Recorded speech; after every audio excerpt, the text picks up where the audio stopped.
This is Against All Enemies, a show about threats to American democracy. Political violence is on the rise. An alarming percentage of Americans believe they may have to take up arms against their neighbors. Some are already doing so. Every weekday, Against All Enemies highlights the activities of extremist organizations and their enablers. Our goal is to educate, not to alarm. The threats are real, but if we know what we're up against, together we can beat them.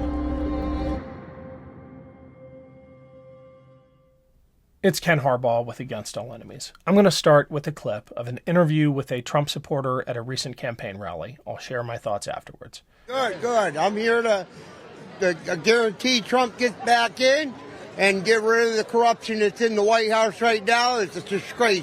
Joe Biden's a disgrace to this country. He's a disgrace, and so are all the left and the rhinos, the globalists. They kill them all. Kill them all. I agree with you on that. Ma'am. You heard him say it, right? Kill them all, and the reporter agreed with him? We have talked a lot on this show and on Burn the Boats about the normalization of political violence. This is what we mean. There will always be people with violent tendencies in our society. There will always be people capable of exercising those tendencies when they feel provoked.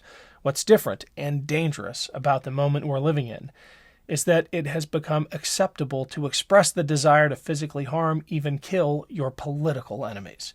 We had Rachel Kleinfeld on Burn the Boats recently, who talked about the surge in the rhetoric of political violence and targeted hate. Here's a brief clip from our conversation. You know, Abraham Lincoln predicted the Civil War decades before it happened. He famously gave a speech saying that America would never die at the hands of foreign enemies, but we might die by suicide.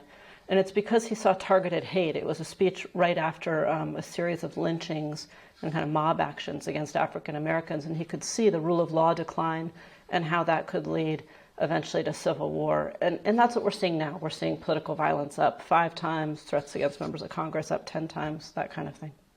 You referenced these indicators of impending civil war, and there's this checklist that's been making the rounds that has become quite popular. What are some of the other items on that checklist that last time I looked at it, every box was ticked when you think about countries that have the preconditions set for massive civil strife? Yeah, I held a conference with a group called the Bridging Divides Initiative in 2019, the fall of 2019, where Neil and Parker, who now works with Search for Common Ground, created a checklist based on international factors that led to civil war. And even then, a lot of those things were checked, a lot of those boxes were checked, and it's worse now. One thing you look at is polarization, not just of political parties, but a real factionalization or a fractionalization of their constituencies by identity. The more those identities are stacked, the more problematic. So if you're voting for a political party, but you could look like anything, that's not so dangerous. But if you know by looking at someone what political party they're likely to vote for, that's more dangerous. And if you know by knowing someone's religion what political party they'll vote for, where someone lives, that's even more dangerous. And we're starting to see that. So these stacked identities where your race, your religion, your gender even, and so on, are all forming a kind of composite identity that makes you much more risky. When you start seeing political leaders who are willing to then play on that composite identity to build an us-them kind of polarization, that becomes pretty risky. Conflict entrepreneurs play a really big role in civil war. They tend to start coming from both sides. Right now, we're mostly seeing them from the right. If we start seeing more from the left of these conflict entrepreneurs, that'll be even more dangerous. The structure of violence, I should say, is very different on the right and the left, which is why I think the right expects it more. The right is getting these conflict entrepreneurs, they're getting these signals that their identity is so much under threat. On the left, partisan Democrats are actually much less willing to justify violence than people of the left who don't see themselves as democratic. People on the left who see themselves as kind of too progressive for the Democratic Party are more likely to justify violence. And I think that discrepancy means that we're not quite equal. We're not at a kind of equal Civil War standing. One side is much more belligerent than the other, as it were. Hey everyone, thanks for watching. I am about to make a pitch for literally my favorite startup in the world. It's called storied hats, and it is revolutionizing the apparel industry, starting with hats. I wear them, my kids wear them, not only because they look great, but because Storied Hats is a great company. Every piece of this is sustainably sourced, and the hats are made in ethical, fair trade facilities. This is an apparel company with a conscience. A little inside baseball here. I actually know the owner, and he's one of the best people I have ever met. You wouldn't think a hat company could change the world, but this one is trying to. Most apparel is incredibly toxic. It's not made well, and it's not made ethically. Storied Hats is different. And I am told by my kids, it's also very stylish. Tons of colors, patterns, hats designed for all seasons, and the best part, no logos. If you don't want your forehead looking like a billboard, Storied Hats has you covered. Check them out at storiedhats.com and use BOATS for 15% off at checkout. That's storiedhats.com and use code BOATS at checkout. Thanks. Now, it is true, as some have pointed out, that we've been through this before as a country. We have had violent movements and terror campaigns, but you have to go back a ways to find a period when the rhetoric of political violence was sanctioned by a major party. That's the standard we need to be thinking about for historical comparisons. The times in our nation's past when the taboo against celebrating political violence has been broken by a political party have never ended well. Google the caning of Charles Sumner. I'll give you the Cliff's Notes version. He was a Northern senator who, in the run-up to the Civil War, railed against slavery. And for that, he was brutally attacked on the Senate floor by a pro-slavery Southern senator who nearly beat him to death. That attack has long been considered emblematic of what happens when violent rhetoric escalates and makes the leap into violent action. The culmination of that breakdown in civility was, of course, the firing on Fort Sumter in Charleston Harbor in South Carolina. Incidentally, while I was in the Navy, I taught briefly at the Citadel in Charleston, South Carolina, whose graduates actually participated in the attack on Fort Sumter and helped ignite the Civil War. It's important to know your history, however shameful it might be. Now, back to the normalization of political violence that we're experiencing today. It might be easy to dismiss this Trump supporter as a fanatic and not representative in any way of the movement to which he belongs. I wish that were the case.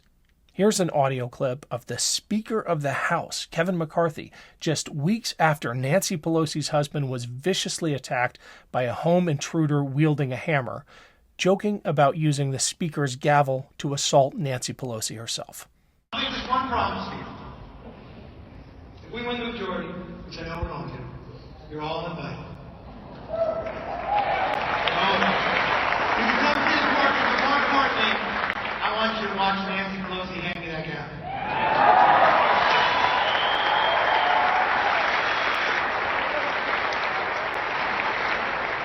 It'll be hard not to hit her with it, but I will bang it down for American freedom. Thank you.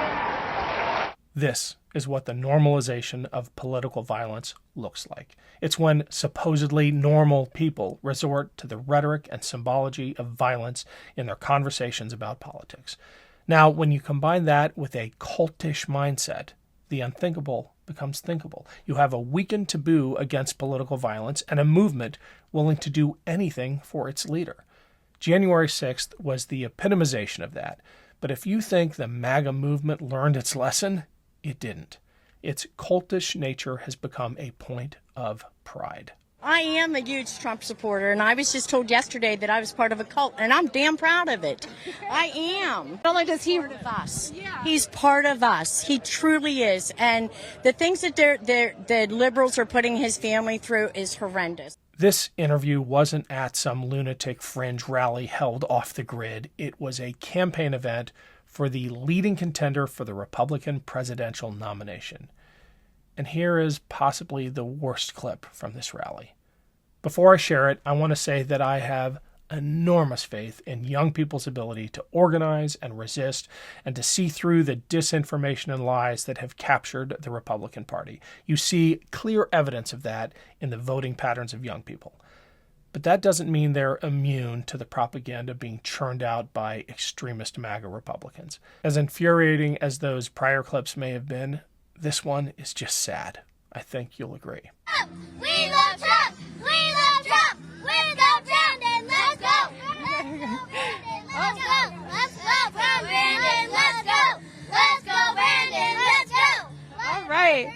Raising your kids right. Thank you, guys.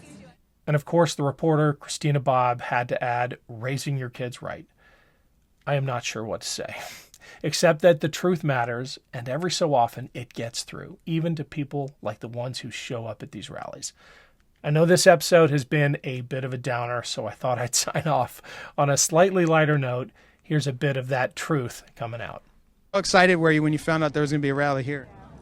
I mean, just as excited as he was. He's the one that told me about it, so. Yeah? Yeah. Yes, sir. First rally, too? Yes, sir. I think they're more excited than we are. Are you excited? Yes. Yeah. What are you excited for? I'm the secret body. Trump.